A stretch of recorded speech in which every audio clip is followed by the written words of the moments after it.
So I wanted to bring everyone's attention to Ford's redesigned air filter housing for the 2020 Ford Powerstroke diesels. As you know, with the 2017 through the 2019 Ford Powerstroke diesel's air intake system is behind the battery.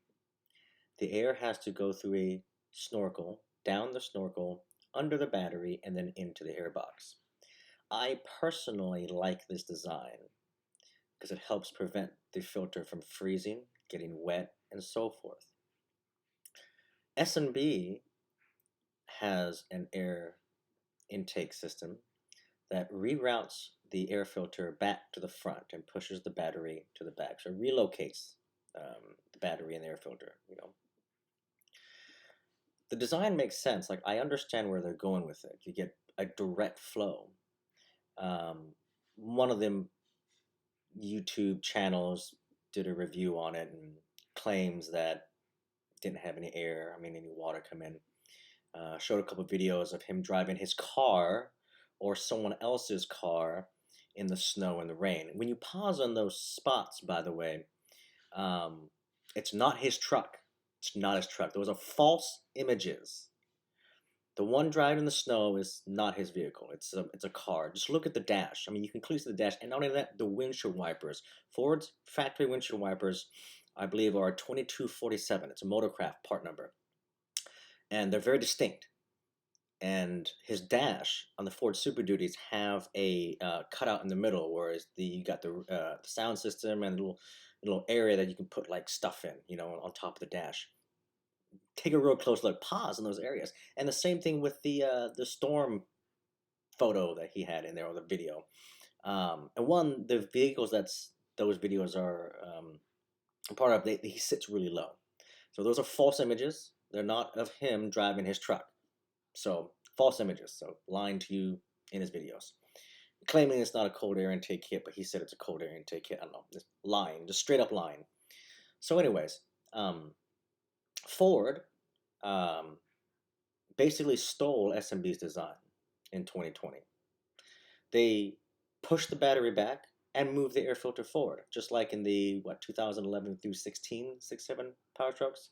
So this is a video from Mr. Truck. He was doing an interview with the Ford engineers here, and you can see the 2020 Ford here, and he's talking about how the air, there's two parts. You got your regular snorkel here, and the air comes through here and up and over, and there's another part here where the air comes in. That's pretty cool. I like that.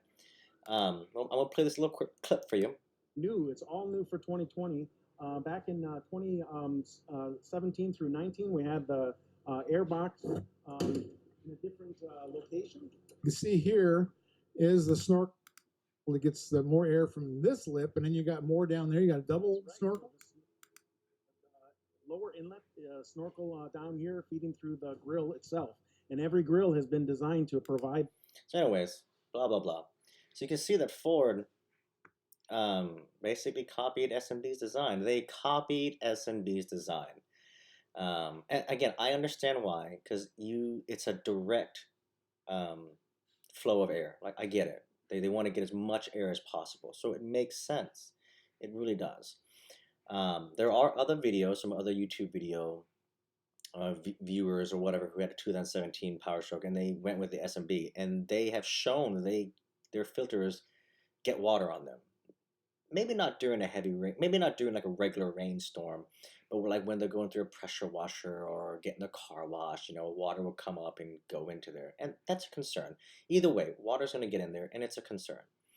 Even if not a lot of water gets in there, moisture is going to get in there. And then what's going to happen, particularly if you're in the Northeast or the northern states where it gets really cold, you have a potential for your filter to freeze. That concerns me. But I do understand that it is a direct flow of air. Like, you're going to get a lot of air. Like, I get that. So I understand why they did it, why the air filter is now in the front. But essentially, Ford copied S&B. Copied S&B.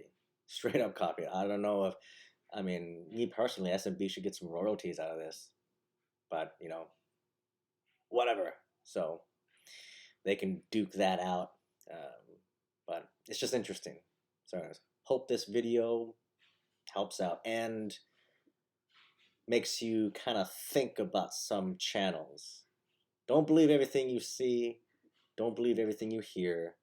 Take everything with a grain of salt. Do your own research. Don't take the word of anyone else's. Research. Don't base your beliefs on feelings and emotions, but base it on facts.